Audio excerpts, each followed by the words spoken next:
Yeah, pretend like you're gonna leave. Just one shot of Hennessy. Next thing you're all over me, all over me. We act like we're hard to get, but we know this. Hey guys, Jonathan here, and in today's video, I'm going to do a side-by-side comparison of the iPhone SE 2 or SE 2020 versus the 11 Pro. Stay tuned. Like I said at the beginning, guys, this is a side-by-side comparison of the iPhone SE 2 versus the iPhone 11 Pro. Now, as always, guys, if you like these videos, go ahead and like and subscribe, and let's get into the video.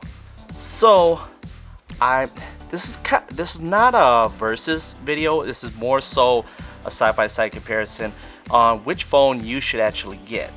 And you would think on the outside looking in that the iPhone SE versus the 11 Pro, it's not even a competition. But you'd be wrong, and there are similarities. So originally I was pro Android, always on Android, and I have actually made the switch over to iPhone, or iOS to be proper. Now, I didn't really decide to do a video on that. I did a video on switching, which you can see up here, and it kind of alluded to the fact that I switched, but it's official, I've switched. Doesn't mean I'm not going to do other content on Android phones, just means my personal daily driver has switched to an iPhone. So I'm going to go over the similarities that both these phones actually have. The first one, they both share the A13 chip that Apple makes directly. And the crazy thing about it is that there are no differences. There is no A13ZX in this situation. It's just the A13 chip. So they share the same chipset. That's it. They share the same exact chip, yet one is almost $1,200 and the other is right at $400 to start. So that's the first similarity. Number two, size. Now, in the lineup, the current lineup for 2019 to 2020, before the 12 comes out, they are both the smallest phones in the lineup. So it goes with the SE2, then it goes to 11 Pro, and then you go to the 11 proper, and finally the 11 Pro Max. So in that lineup, they are the two smallest phones, and that is one reason why both my wife and I chose it, because I decided to get away from larger phones and she's always wanted a smaller phone. Another similarity for both of these phones, they both have fast charge and wireless charging. So the beauty with that is, if you do need to top them off, you have both options. Now, another similarity that they both have 4K cameras. Now, both of these cameras can do 4K at 60 frames per second in video, and they both have pretty nice cameras.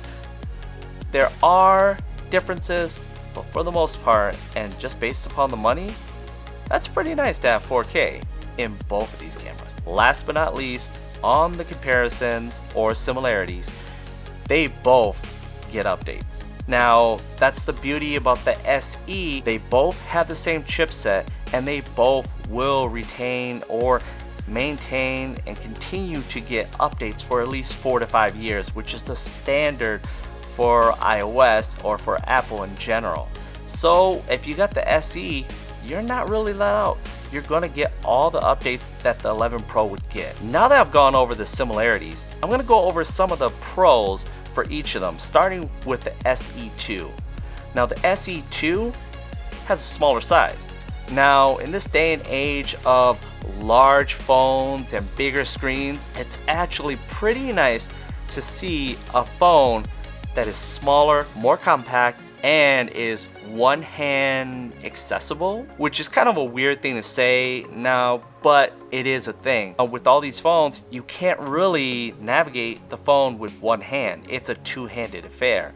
So having a phone that's actually smaller, still has all the processing power, and for the most part has all the features that you want in a small compact body, it's refreshing. Now, I kind of went past this by accident, but price. the iPhone SE starts at $400 versus the iPhone 11 Pro starts at just about $1,000. So when you get down to that, you can get the same processor, you can get the same 4K 60, and most of the features, well, a good portion of the features that you get in the 11 Pro or in a body that's only costing you $400 to start, that's pretty good. So you can't really complain. Last but not least, Touch ID. Now a lot of people they're kind of up in the air with Face ID. Some people don't like it, and with the pandemic, everybody's wearing masks, so it kind of sucks that you can't access your phone with Face ID, but with the iPhone SE2, you have Touch ID. So that kind of alleviates that issue that you'd have with Face ID. So with that being said, I've mentioned all the pros of the SE2. Let's go ahead and get on to the pros of the 11 Pro. Now, as you guessed it, it is the 11 Pro. It does cost a little bit more, well, considerably more, but there's a reason why it's the Pro. The display. The display is OLED. It's beautiful.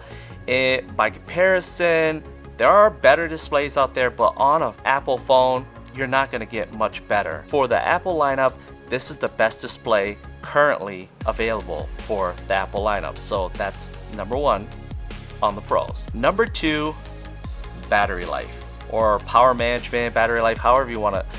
This thing kicks butt.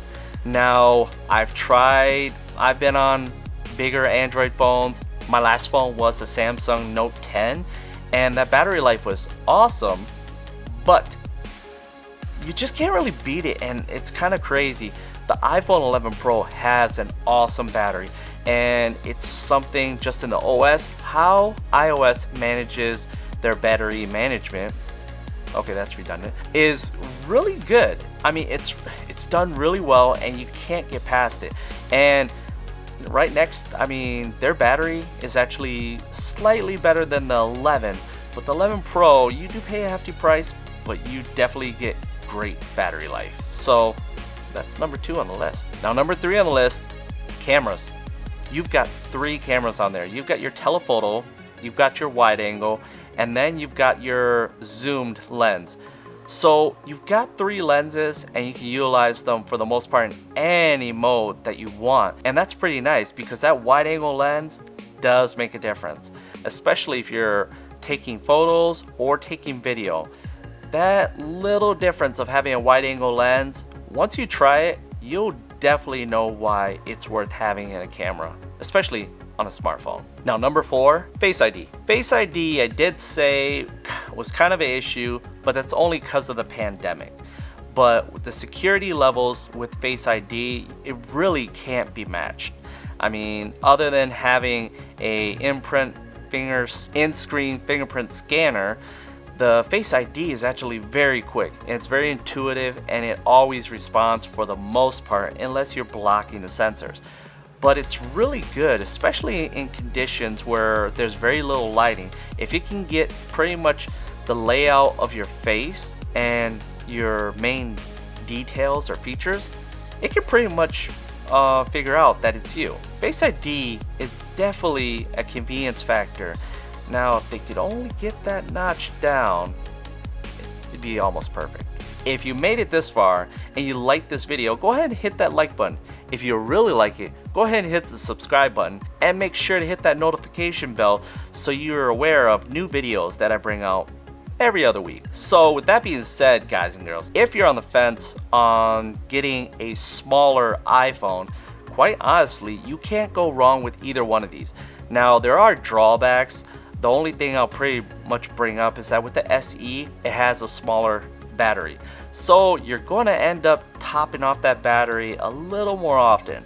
I would say if you're a really aggressive user, maybe consider the 11 versus the SE too. These are 2 great phones. If you can get them on a good price, get them. It really depends on your taste and your general usage. If you're a power user, you could still get the SE2. Now, if you want the latest and greatest and you have to have an OLED display, the 11 Pro is your only choice other than the 11 Pro Max. So with those being said, guys, if you like these videos, go ahead, like and subscribe, and I'll catch you guys in the next video. Peace.